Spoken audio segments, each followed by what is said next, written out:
Alhamdulillahi Rabbil Alameen.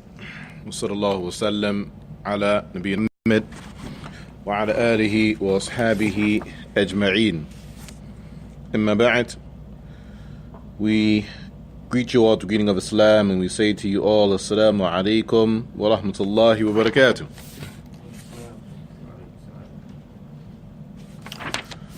We are continuing with our lessons in the work al-Aqeedah al-Waasitiyyah, authored by Shaykh al-Islam Ibn Taymiyyah.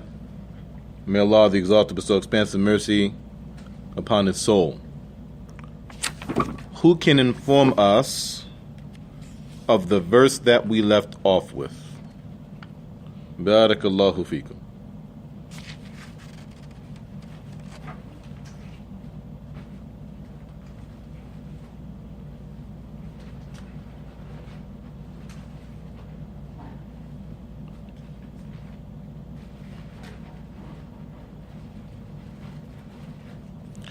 It appears that we have reached the verse and the chapter As-Saf, verse number 3. However, because it's been a couple of weeks before we jump back in, we want to open the floor for our brothers and sisters in the event that there are any questions or concerns or possible review items before moving forward. Is there anything from the floor at this time? Questions or thoughts or comments? Okay, so we are still upon the same task. We are digging and digging deep, and hopefully we have the gist so that we can work ourselves now into a flow. This lesson will be a bit more fluid, inshallah ta'ala, and there are a plethora of verses to work through, and we will do our best to forward this particular exercise. So we ready? Okay, so we have the chapter As-Saf, verse number 3. The chapter As-Saf, verse number 3. كبر مقتا عند الله إن تقولوا ما لا تفعلون. It is highly detestable with Allah that you say what you do not do. It is highly detestable with Allah that you say what you do not do. Which attribute do we see here in this verse?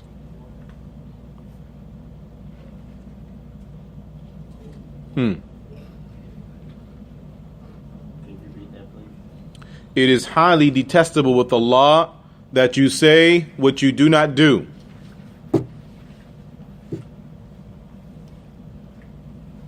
And for those of us that are newcomers to this lesson, at this point in our studies, we are going through different verses of the Quran as it relates to the attributes of Allah, and we are highlighting and selecting the attribute of Allah that is mentioned in a given verse. This is our exercise, yes? The Most High. So where do we see that? Oh, because we say it is highly detestable with Allah. Okay, keep going. A siddiq? Okay. Where do you see that?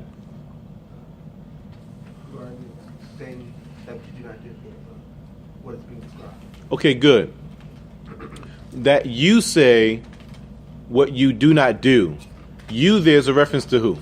The creation. The creation, not to Allah. That will be qualities of, in this regard, certain aspects of the creation, yes? Good. So what there is relative to Allah?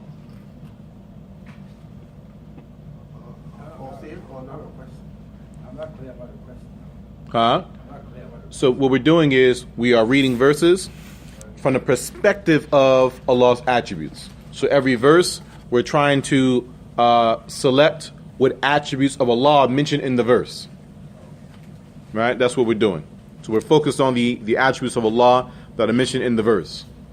كَبَرَ مَقْتٍ عِنْدَ اللَّهِ أَن تَقُولُوا مَا لَا تَفْعَلُونَ. it is highly detestable with Allah that you say what you do not do. Again, this is chapter As-Saf, verse number 3. What do we see?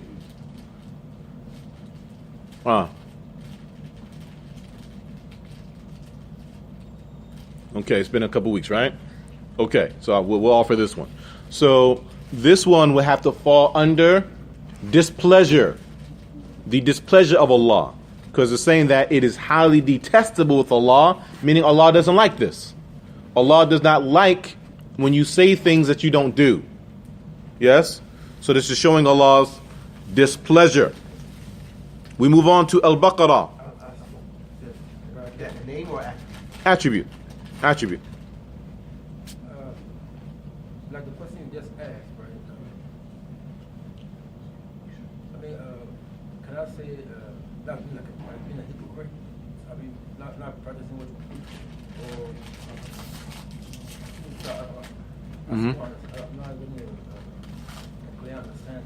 Good. So our brother is asking, are we saying that this is like being a hypocrite? In the English meaning of hypocrisy, yes. In the Islamic meaning of hypocrisy, not necessarily. Right? So in English, a hypocrite is that a person that says something different than what they do in English. In Islam, an actual hypocrite is a kafir. Right? So we're not saying that. In Islam, a munafiq or a hypocrite, this is a person that they outwardly practice Islam and they're amongst the Muslims and they do what the Muslims do. However, Islam is not their belief. Their religion is actually something else. But for reasons, they are outwardly practicing Islam. That's a hypocrite in Islam, called the munafiq. So that's hypocrisy in belief.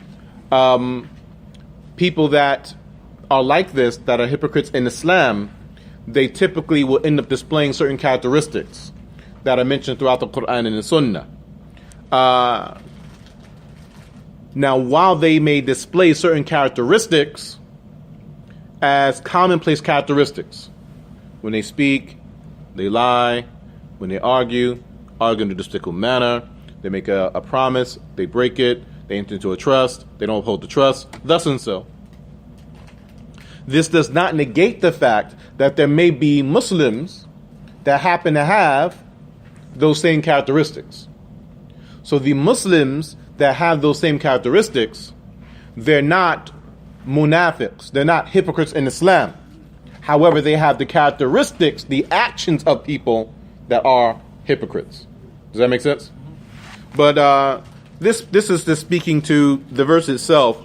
It's speaking to the Islamic personality, the character of the Muslim, and to make it, well, to be succinct, the Muslim's word is meant to be bond. That's the meaning here, right? So we profess Islam, we profess this as our faith. That means we should be practicing the faith that we profess. Moving forward, Al-Baqarah, verse 210. Al-Baqarah, verse 210. هل ينظرون إلا أن يأتيهم الله في ظلل من الغمام والملائكة وقضي الأمر. And to be interactive here, whoever gets to this verse first, please feel free to read it. Al-Baqarah, verse 210. Second chapter, verse 210.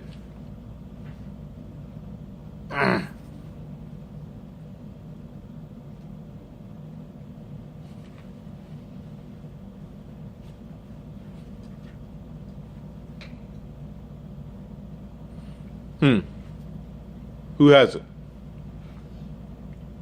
Hold on.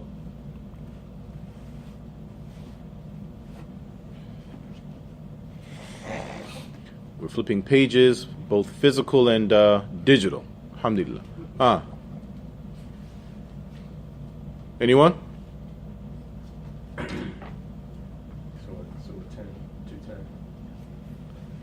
Surah 210, huh? That's the new Quran, huh?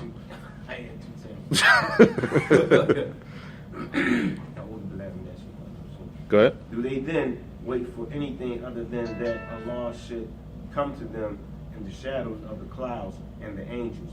Then the case would be already judged, and to Allah return all matters for decision. Good. Good. So read that one more time, a little bit louder and a little bit slower so everybody can hear.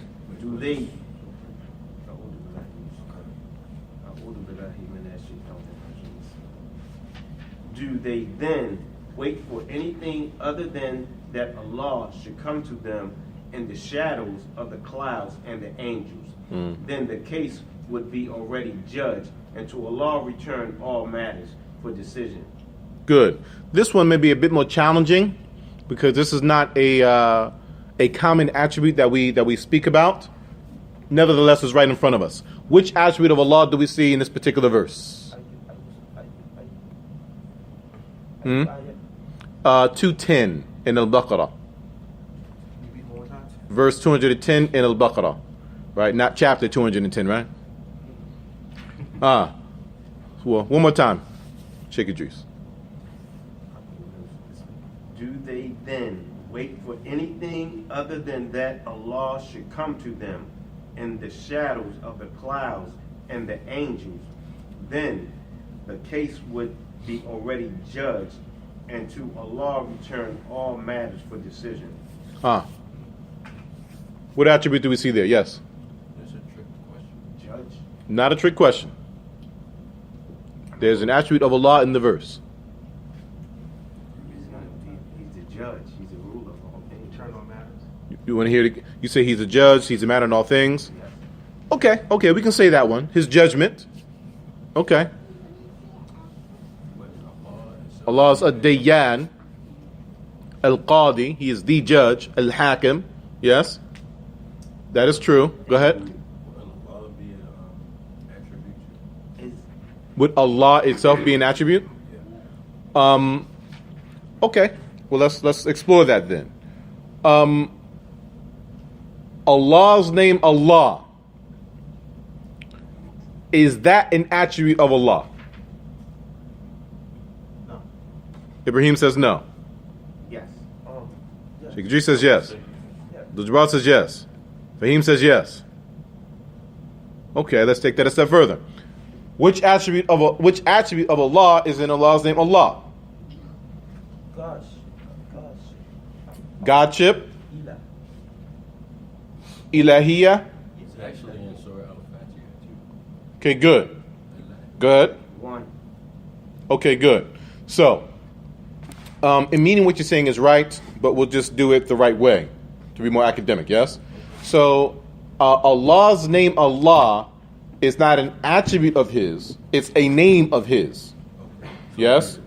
Now, the principle that we learned earlier is that every name of Allah is indicative of an attribute of Allah, but not necessarily is an attribute of Allah indicative of a name of Allah. That's not a new principle. We've done that a few times, yes? Good. So if Allah's name is Allah, and it is, by merit of this being His name, it must be indicative of one of His attributes. Okay? And the attribute that Allah's name Allah is indicative of, specifically, is ilahiyya, or divinity, or as our brother stated, godship. Does that make sense? Okay.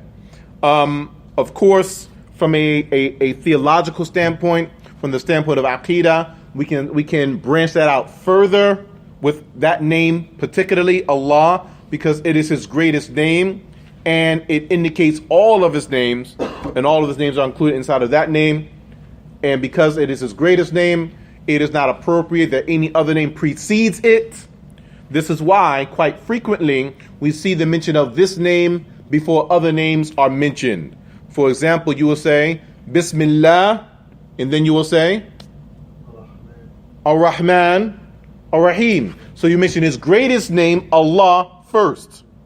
And then there's other names after that. Does that make sense? Okay. Now, all of that holding true, there is another attribute of Allah mentioned in this verse in al-Baqarah. Which attribute is that?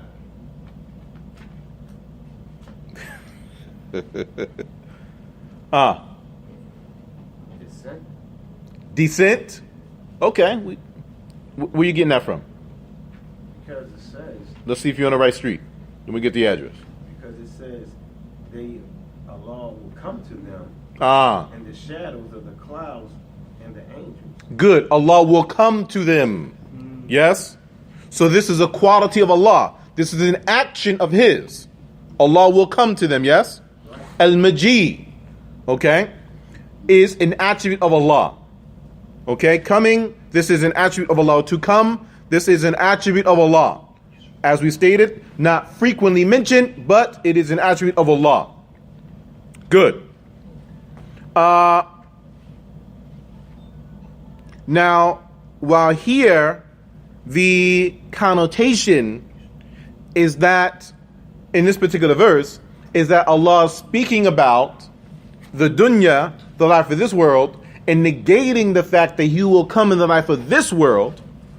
But when is it that Allah will come? On the day of resurrection. And most of us are familiar with the evidence for it outside of what's mentioned here. But we'll just give you a hint, and then maybe you all can bring it back, or you'll think of it. Comes in the chapter al-Fajr. Comes in the chapter al-Fajr. Can you repeat that?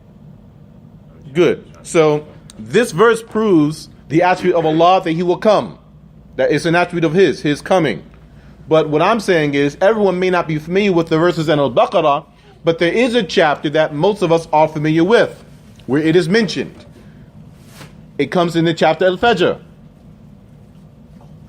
And we're saying this because quite often we memorize the Arabic and we recite, but we're not contemplating upon and reflect upon the Quran as we are reciting it in our prayers and outside of our prayers the way that we should be.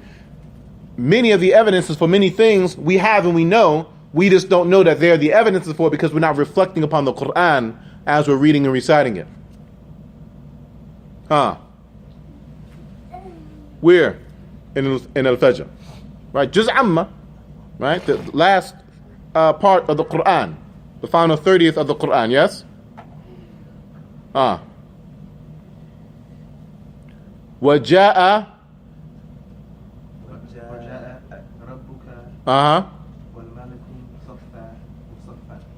Good.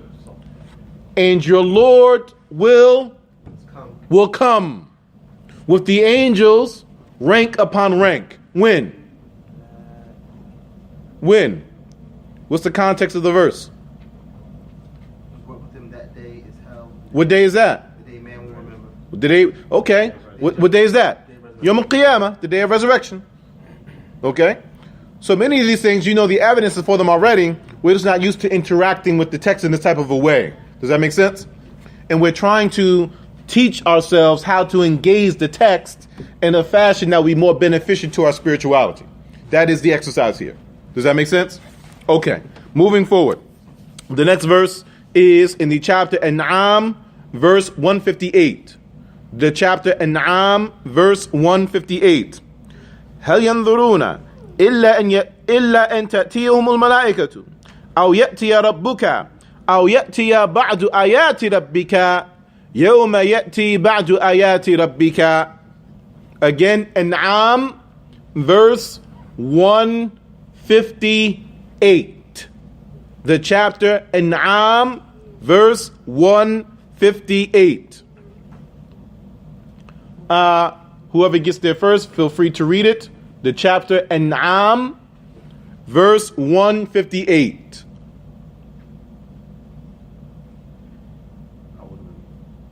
Do they then wait for anything other than the angels should come to them, or that your Lord Allah should come, or that some of the signs of your Lord should come? Excellent. Which attribute of Allah do we see here? Did everyone hear the reading? I was finished. Huh? Well, that's our shahid. Okay. That's our focal point.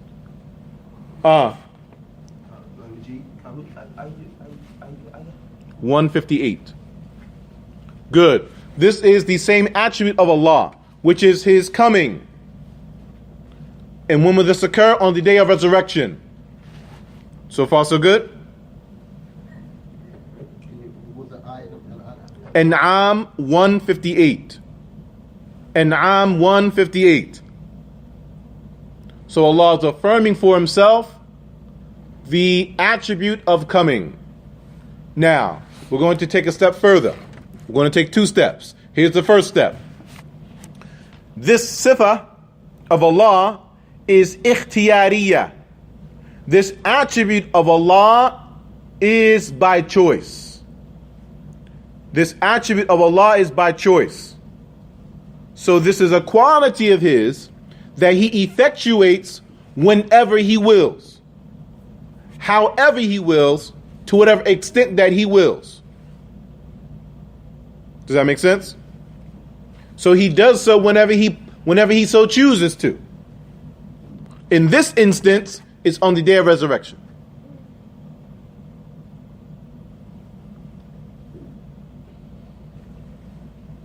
Okay? So we have attributes of Allah that are dhatiyah. We have attributes of Allah that are dhatiyah, and we have attributes of Allah that are fi'liyah. We have attributes of Allah that are of His essence, of His ontology, of His natural state of being and existence. And there are other attributes of Allah that are fi'liyah, that are actions of His. And here, this is an act of Allah. His coming on the day of resurrection is an act. It is an action. And this action of Allah is ikhtiyariyah. It is of His volition. It is of His choice. That He does so whenever He wills to do so. Iqtida. What that word? Ikhtiyar. Ikhtiyar. It's the same as fi'liyah. So a fi'l is an action. Ikhtiyar is choice. Or volition, if you like. So fi'liyah, ikhtiyariyah. It is an action of His choice. It is an action of His choice. Good. So that's one step. We're going to take the next step a little bit further now. So we are affirming that it's an attribute of Allah that He comes and will come on the day of resurrection, in particular. This is a time when He will effectuate this particular attribute.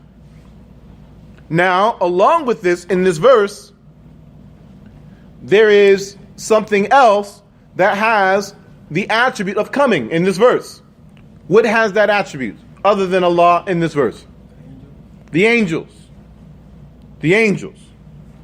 So our Lord is saying that He will come, but He's also informing us that the angels will come as well. Okay? Now, our Lord states though, Laysa kimithlihi shay'un. And there is nothing like unto His likeness. There is nothing that is like Allah. So if there is nothing that is like Allah, how can this verse be saying that Allah will come, attribute of His, and the angels will come, attribute of theirs? If there is nothing like Allah and Allah doesn't resemble the creation, and the creation doesn't resemble Allah. We see the quagmire there? We see the challenge? Why do the two have to be similar? Huh? Why do the two have to be similar? Why does the angel coming alive have to be similar? Well, you tell me. Tell me what you're thinking. Abdul Jabbar. Well,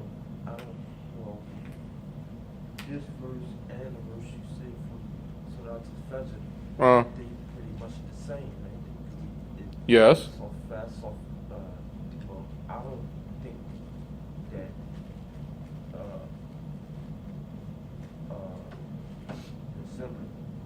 similar. They're not similar? I don't think What do our sisters say? Same word.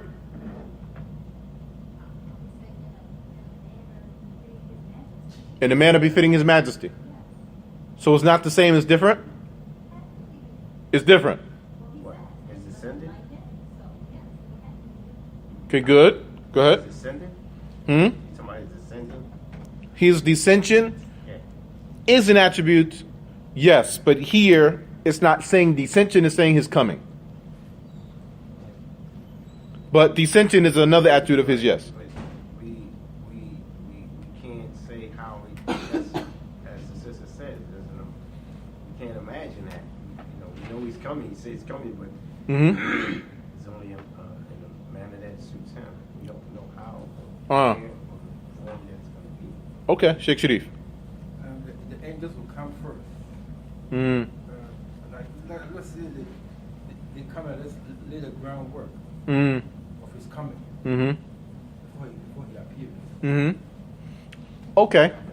I'm gonna offer a line of thought. We'll come back to your question. I'm gonna offer a line of thought.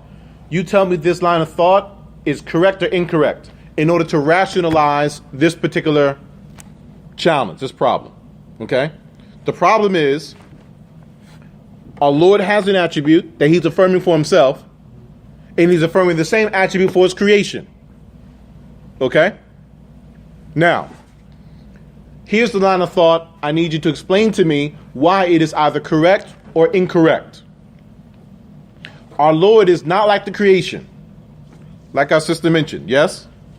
So because our Lord is not like the creation, and if the angels will be coming as an attribute of theirs, this now means that Allah cannot be coming as an attribute of his, because if we affirm that Allah is coming, this now means that he is similar to the angels in their coming.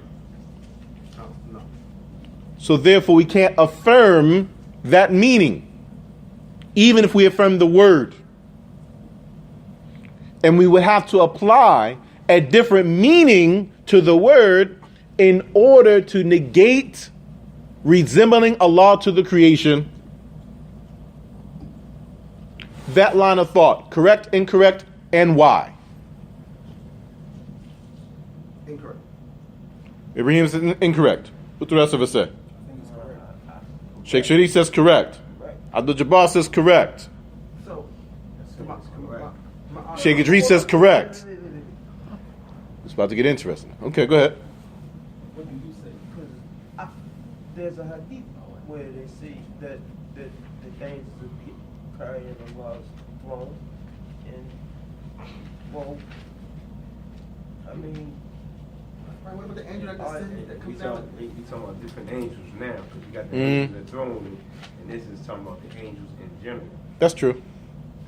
The angel Okay. that's going to carry Allah's throne. all right, but I mean, From those angels that's coming. Well, before we go there, let's stay correct and incorrect. Let's see, we hold our positions. All right, the sisters, they always save us. So Ibrahim, so you're saying that line of thought is incorrect. Right, I'm saying that. Okay, no why yet. Okay. Just correct, incorrect. Incorrect. Correct. Sheikh Idris says correct. Abdul Jabbar, Correct. correct. Our sisters say what? Okay. Two corrects, one incorrect. No, one correct, two incorrects. Okay. Three incorrects. You say incorrect too? Incorrect. Okay. So let's see. Three. Oh, we're like opposite. Okay. Right? So we got three brothers that say it's correct. One brother says incorrect. Three sisters say incorrect. One sister says correct. Right? So it's like inverted, right? No, three sisters said correct, and one sister said incorrect. No, three sisters said incorrect, and one sister said correct. You got one sister with y'all. Let's say it that way. Okay? Okay. Now, why are you saying, oh, we skipped that. Correct, incorrect? Repeat it. Get on fit. Okay, here we go. Okay. So, in this verse, Allah is coming as an attribute of his. The angels are coming as an attribute of theirs. Can we say, as a line of thought, because the act of coming is affirmed for the angels, a creation of Allah, that we cannot affirm the same meaning for Allah? Because if we do that, then we are resembling Allah to the creation. In this case, the angels. If we say Allah is coming, because the angels are coming. can I ask a question? You say incorrect? We can't do it that way?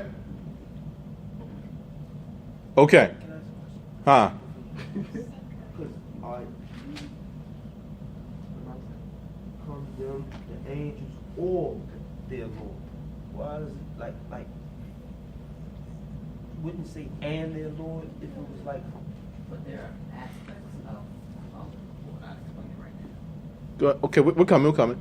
But the meaning is that though, to make it really simple. okay. The meaning is that. The meaning is and. Okay. To make it really simple. That's just linguistics. Oh, Okay?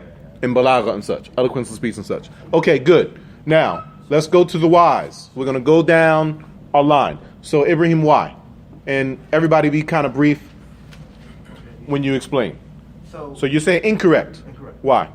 because similar, if I were to say that I am eating and my 1-year-old child is eating, Mm-hmm. right? That doesn't necessarily mean that we're eating the same way. Okay.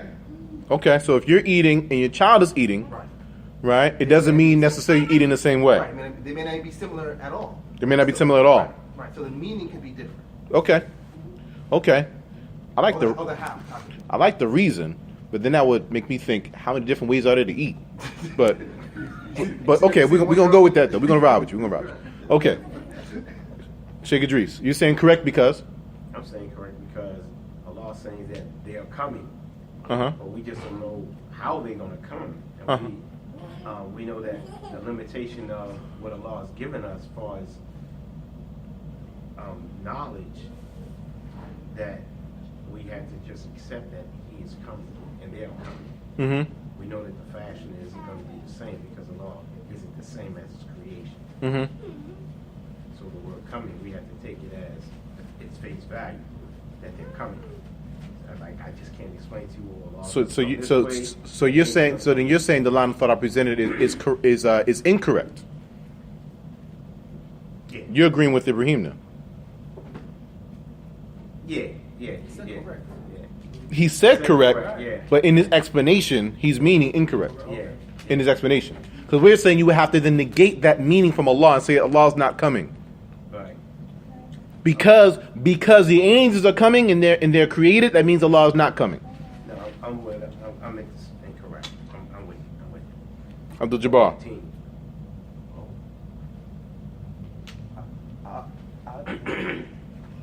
Well, the angels gonna come, but how they're gonna come, you know, trying to or coming with the way how the angels come Mm-hmm. and how Allah subhanahu wa ta'ala is gonna come Mm-hmm. is totally different because it's nothing like Allah. Mm-hmm. So He disagreed too. no, I mean, So you always like to see after the sisters talk, then everybody start changing their position. See that? I'm not changing mine. I misunderstood. Go ahead. I don't know. And change the position and you're trying to save face by still trying to hold the same position in name. Like, so go ahead. Sheikh Sharif, go ahead. Well, the angels are coming. Like you said, we can't equate creation with Allah. Mm. So when the angels come, Allah is already there. You know, he will be there. Mm. I mean, that's what I'm thinking. Mhm. The angels will come, but He's already there. Mm-hmm. But, Okay. Okay. Go ahead. Because, I mean, from reading text and tafsir, Mm-hmm. like the ascension with Prophet Muhammad sallallahu alaihi wasallam. Sunlight. And when Angel Jibril had came and the angel who, it says how they come, they descend down, he took them up. So we know the fashion usually that they come from the messengers, sallallahu alaihi wasallam. Sunlight said. Uh-huh. So we don't know how Allah is going to descend and come. We have an idea how the angels come because the prophets had encountered with them. Okay. So our sisters, we need your why. Because it's possible for the creation and Allah to have the same attribute. It's possible for the creation and Allah to have the same attribute. Yes. Oh, murky waters now. Okay. I'm sitting up. Good. Allah is most merciful, and we can display the characteristic of mercy. Mhm. Now, how Mhm. But to the degree that he does it, we can do it. But Mhm. we both can utilize the same attribute. Okay. Okay. Okay. Now, with that, and what you're saying, and we're not saying anybody who's right or wrong just yet, in that, do we see where the challenge could come in if we say Allah is merciful as an attribute and the creation has the same attribute of Allah, mercy? Do we see how that's problematic? Yeah, this is resemblance. Yeah. That would be, right, resemblance, right? Right? Or the technical term for that is corporealism, right? When Allah states, "Laysa kamithlihi shay," there's nothing like unto him. There's nothing that resembles him, The way that right? we do, the way that it is merciful is not like us. Because if you think about what they say, Allah has a hand. Mm-hmm. You just don't know how the hand is. We have a hand. Mm-hmm. So we have the same attribute. Or we have the same character. So Allah has a hand, and we have a hand. Allah's hand is nothing like Allah's hand. So That's a mistrust. not in that sense. So okay, come on. You know, it's like Allah sees. You know, we don't know how He sees. Mm-hmm. You know, but we know that is one of His attributes. We know that we are created. Right. You know, and Allah says that we may possess some characteristics Mm-hmm. that I don't even know how to. I mean, I don't even think that they could be compared. You know what I mean? Some of his characteristics, but you still would possess them is what's limited. Like, yes, we possess characteristics that he may possess, but the extent of his characteristics are much greater than the extent of our characteristics. Like she said, with mercy, yes, we have mercy. Right. But we only see one part of his mercy, but he still saves the mercy for the day of judgment. Mhm. So we only have a small portion that doesn't even compare to the mercy that he shows now. Mm. So we have attributes that he has, but the extent to which he has them are on a completely different scale. Okay, good. Okay, good. So we're saying that it's possible between Allah and His creation that there are attributes that share the same name but different meaning. Yes? Just basic. Okay. And in the fact, with the eating, you eat, but everybody eat the same way though. So, maybe you chew different or something. So, but anyways. So, okay, good. So, in affirmation of a name, and then there being a different meaning behind the name, then those two are no longer similar. Those two are no longer similar, so that they resemble each other. What about the hand? Huh? So what about the hand? If he says that he has a hand, he has two right hands. Right. Just because we don't know how his hand is, but it still would be a hand. It's a hand, yes, but the meaning is different. It's affirmation of word, but difference in meaning. We're going to offer an example. Okay? Ibn Khuzaymah, one of the ancient scholars, in his work, Kitab al-Tawheed. Right, the Kitab al-Tawheed that you know wasn't the first one. It was from 1,000 years before that one. Okay? So, in there, he speaks to the hand of a mouse. Is the hand of a mouse like the hand of a human? No. Same name? Same name? Yes. So just because the name is the same, does the meaning have to be the same? Okay. Are the qualities of the hand of a mouse like the qualities of the hand of a human? Or they? You say yes? See your hand, huh? No. Oh, no. Okay, good. So the qualities are different, right? Okay. So the meaning and the quality is different. So the hand of a human being and the hand of a mouse, they're different. Yes? Okay. Now, That's a mouse to a human being. A human being to a kangaroo. Is the hand of a human being like the hand of a kangaroo? No. No. Okay. Is the hand of a kangaroo like the hand of a raccoon? No. But they're all hands, right? So if within the creation itself, things that have similar names don't necessarily have to have similar meaning, then why would we assert that with Allah, if the name is the same, the meaning also has to be the same too? But Go ahead. they all have the same name. It's just that how they're still hands. It's still something that you pick up and use to pick up. Mm-hmm. They're just different hand characteristics. They're still a hand. But it's still a hand. Okay. So, from here, right? That's creation. So then, with that line of thought, do we now say that Allah is using His hands to pick things up? No. Hmm. No. No, then isn't he supposed to pick up Because we pick the earth things on their up. judgment and crush it? Pick it up and crush it. So what's the thing? What's the thing? Grab the earth. Good. Grab the earth, and he says, and he expresses his He's anger. Valley. He's the one that, Mm-hmm. he's the king of kings. Can it say it? Don't try to drop it and walk off. No, you said, could it be that it says, go ahead. Okay, so could it be that Allah is using the angels as a reference to His hands?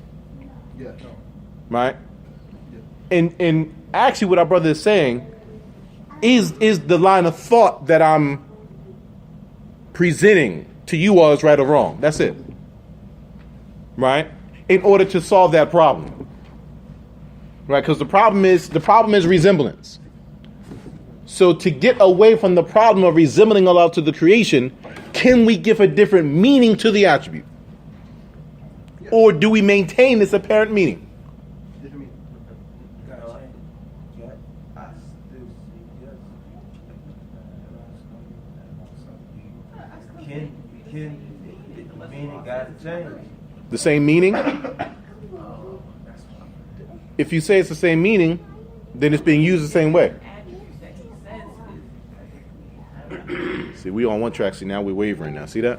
See that? You can say that. I still see yes.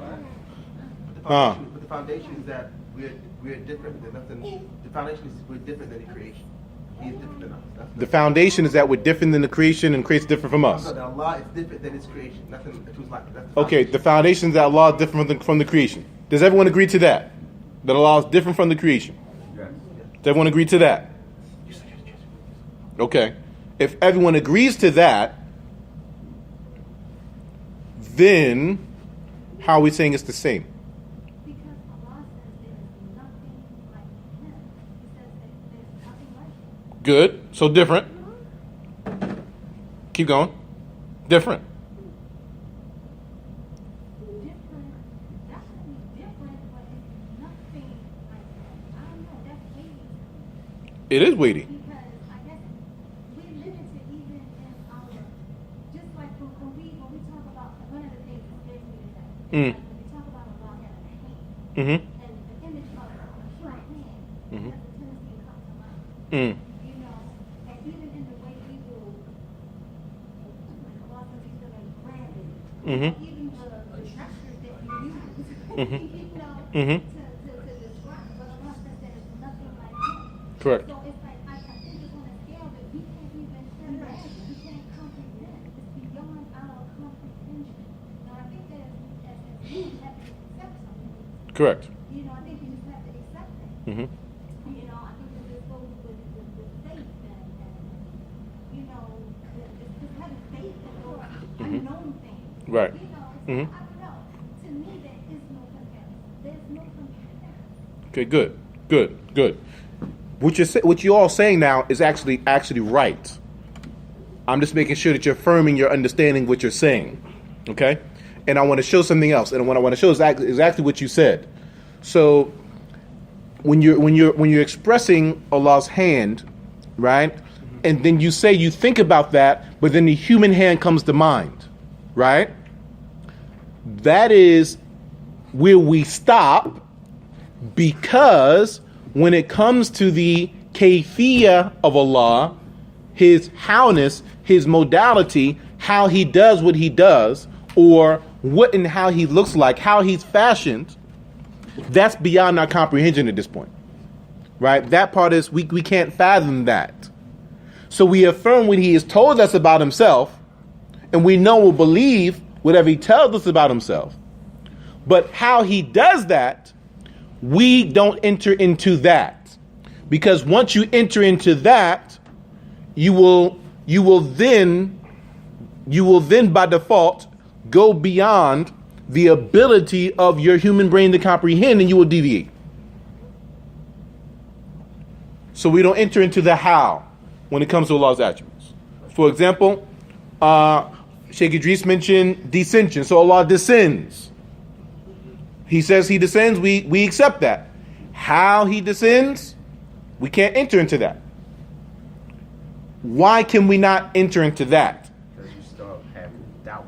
That's when doubt. You start having doubt. Good. Why? That's true. People start having doubt, or worse, they'll fill in the blanks for themselves so that they can have certainty.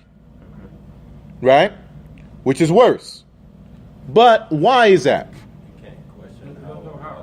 Why can't we comprehend it? Huh? We don't know how he does it. We don't know how he does it, but how come we can't comprehend that? This is a review question. Before we were speaking theoretically, now we have some practical application. Go ahead. Something that principle we mentioned before. I'm trying to get it out of us. The mind can't comprehend that which is Infinite. The mind cannot comprehend that which is infinite. Why?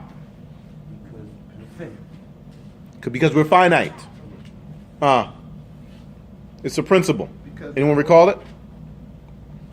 In order to understand the kayfiyah of a thing, in order to understand the modality or the howness of a thing, there are only three ways for the human brain to achieve that. Which are what? Either see it yourself. Good. It's something that you've seen for yourself. One. Someone has seen it and informed you of it. Someone informed you that has seen it. Good. Three. Or it is similar to something else that you've seen. Or it's similar to something else that you've seen. Only three options. And if you like, you can place the word seen with experience, whatever your understanding of that is. Okay? Now, if you've seen something for yourself, then you can understand how it does what it does. If you haven't seen it yourself, but someone else has seen it and they understand it, they can inform you. And if that's not the case, then there's a third option. You haven't seen it for yourself. Someone else hasn't informed you that has seen it, but it's similar to something else that you have seen or that someone else has informed you about. That's how we comprehend things with regards to how something is able to do what it does, right? And this limitation of the human mind is actually, science hinges on this, right? And many scientists, not all, many scientists will not accept Allah's existence as fact for this reason. This is the issue. So they need evidence that proves that. And the evidence that would prove that is seeing it for yourself, or someone else informed you that has seen it, or it's similar to something else that exists that you've seen and someone else has informed you about. So until they get that, they won't affirm it. You follow?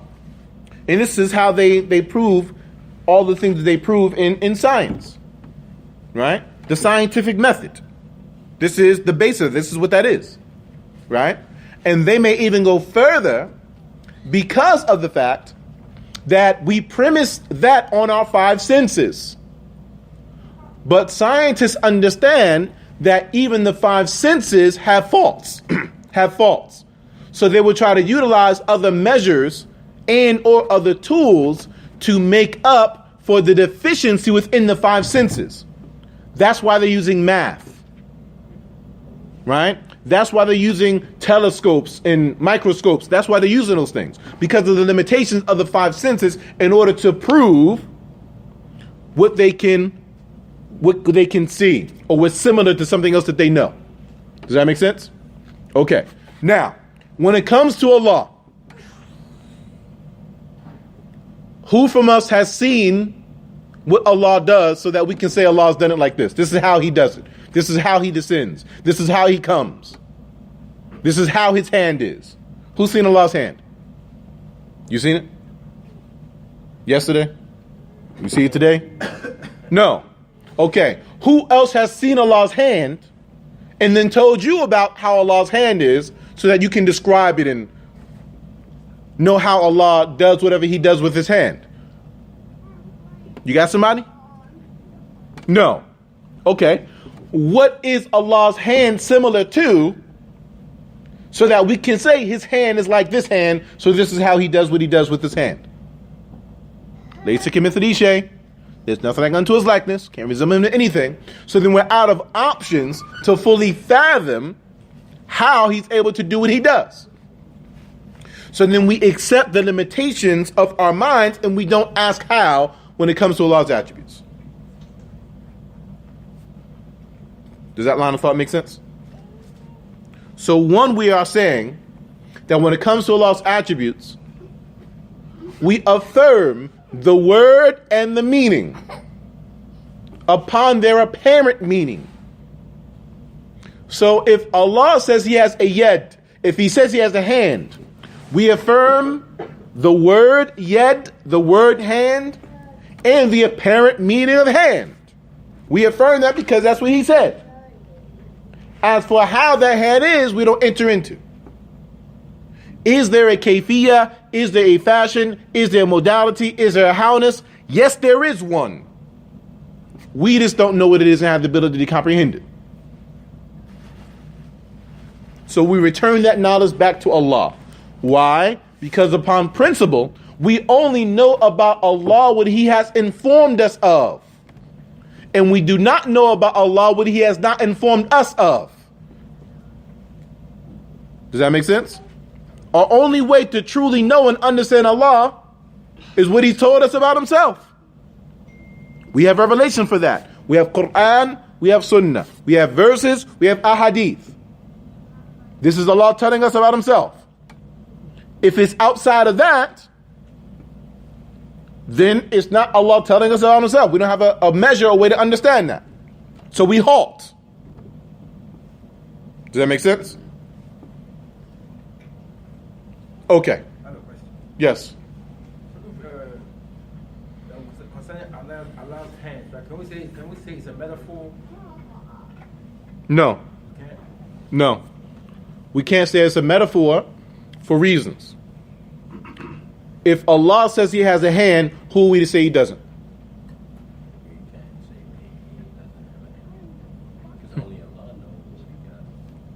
Right? So Allah is telling us he has a hand. How can we position ourselves to say he doesn't have what he just told us that he has? Allah tells us that he comes. Who are we to say that he doesn't when he's clearly saying that he comes? Are we saying that we have more knowledge about Allah than Allah?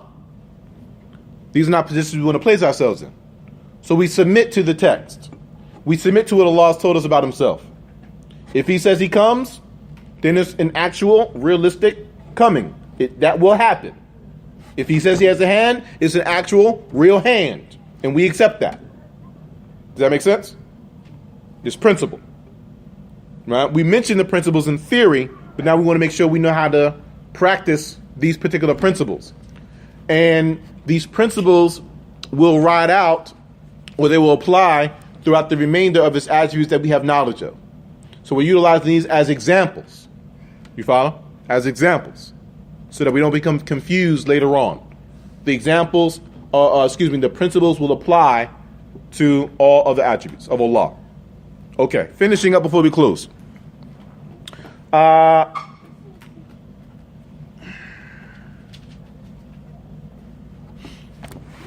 Two more verses. We have Al-Fajr, verses 21 and 22, which I'll read for us. كلا إذا دكت الأرض دكا دكا وجاء ربك والملك صفا صفا.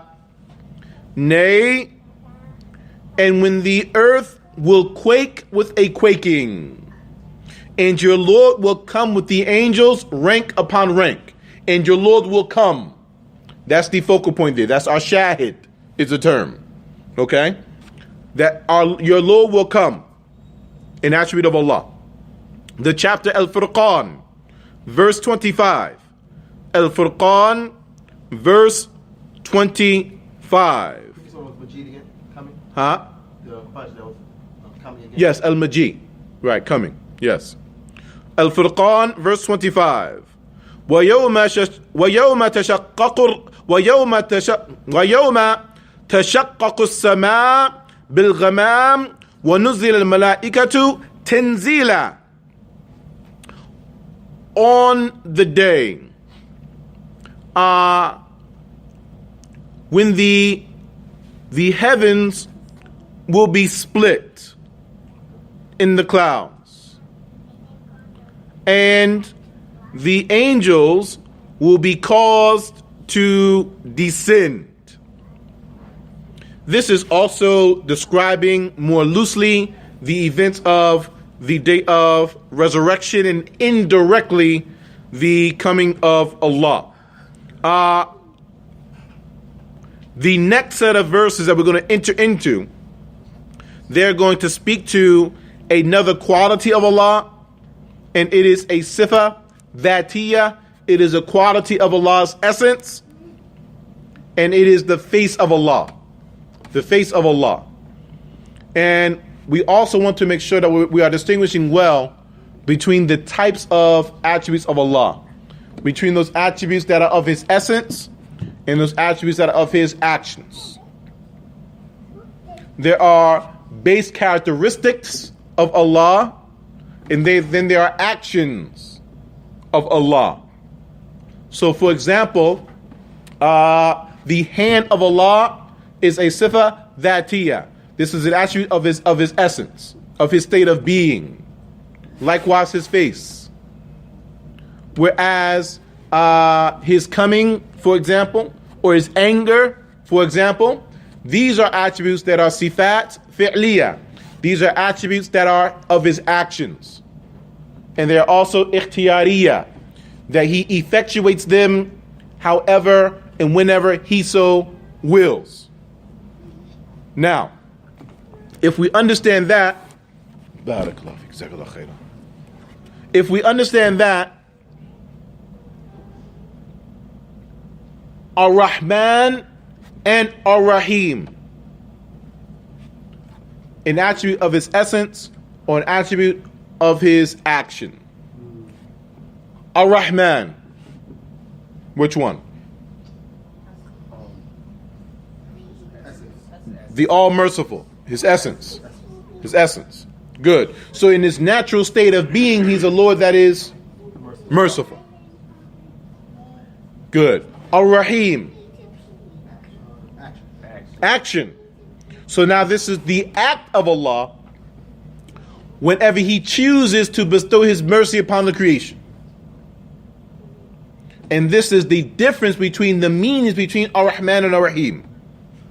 One is speaking to an attribute that is of His essence, His ontology, His natural state of being, just as a Lord. He's a Lord that is merciful.